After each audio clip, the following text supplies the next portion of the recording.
ফেব্রুয়ারিতে ত্রয়োদশ জাতীয় সংসদ নির্বাচন। সারা দেশ প্রস্তুত হচ্ছে একটি অবাধ, সুষ্ঠু ও গ্রহণযোগ্য নির্বাচনের জন্য। কি ভাবছেন সাধারণ মানুষ থেকে শুরু করে আগামীর জনপ্রতিনিধিরা? সে কথা জানাতে ডিবিসি নিউজের ইলেকশন এক্সপ্রেস ছুটে যাচ্ছে সব সংসদীয় আসনে। আজ সারাদিন ছিল সংসদীয় আসন ৭৯, চুয়াডাঙ্গা ১ এবং সংসদীয় আসন ৮০, চুয়াডাঙ্গা ২-এ। আজ আমরা থাকবো চুয়াডাঙ্গা ১ এবং ২ আসনে, কথা বলবো সেখানকার যারা মনোনয়ন প্রত্যাশী তাদের সঙ্গে। স্বাগতম আমাদের সিএসআরএম ডিবিসি ইলেকশন এক্সপ্রেসে।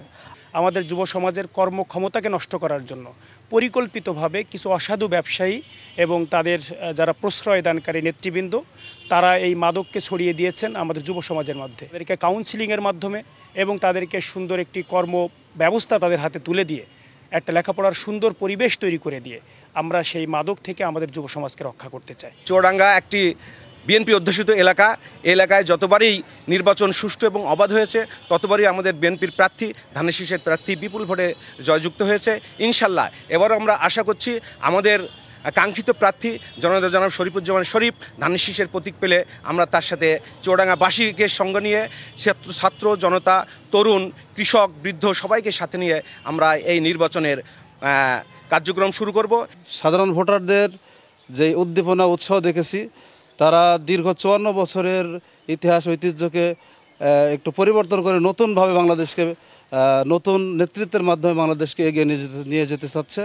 আমরা আশাবাদী আগামীতে ইনশাল্লাহ ইসলামী আন্দোলন বাংলাদেশের প্রার্থী হিসাবে হাতপাখা মার্কার ব্যাপক ইনশাল্লাহ বিজয় লাভ হবে। আমাদের নেতা মাদক, শিক্ষা, স্বাস্থ্য, তারপর কৃষি এবং আইন শৃঙ্খলা, এই ৫টার উপরে জোর দিয়েছে। আমরা ক্ষমতায় আসলে ব্যবস্থা নেব কর্মসংস্থানের। বিগত ১৭ বছর যে সন্ত্রাসী সরকার ছিল ক্ষমতায়, সেই সরকার এখানে ধ্বংস করে দিয়েছে কাজের, এবং মানুষকে কাজ দেওয়ার কোনো সুযোগ তৈরি করে দেয়নি। বাংলাদেশ জামাত ইসলামের পক্ষ থেকে অনেক আগে থেকে আমরা নির্বাচনী কার্যক্রম শুরু করেছি। বাংলাদেশের রাজনীতির ইতিহাসে একটি আমূল পরিবর্তনের জন্য আমাদের এবার এই কাজ। জনগণ আলহামদুলিল্লাহ ব্যাপক সাড়া।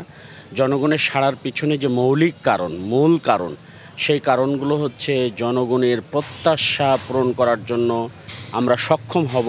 এই কারণেই জনগণ আমাদের দিকে আসছে।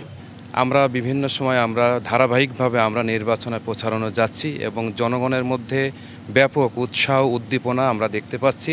তারা এবারে ইসলামের পক্ষে, হাত পাখার পক্ষে। বাংলাদেশের মানুষ যারা এই ৫৪ বছর ক্ষমতায় ছিল, তাদেরকে আর ক্ষমতায় তারা দেখতে চায় না। আমাদের আগামীকাল আমরা থাকবো ঝিনাইদহে ১ এবং ২ আসনে। আমাদের ডিবিসি সিএসআরএম ইলেকশন এক্সপ্রেসের সঙ্গে থাকবো।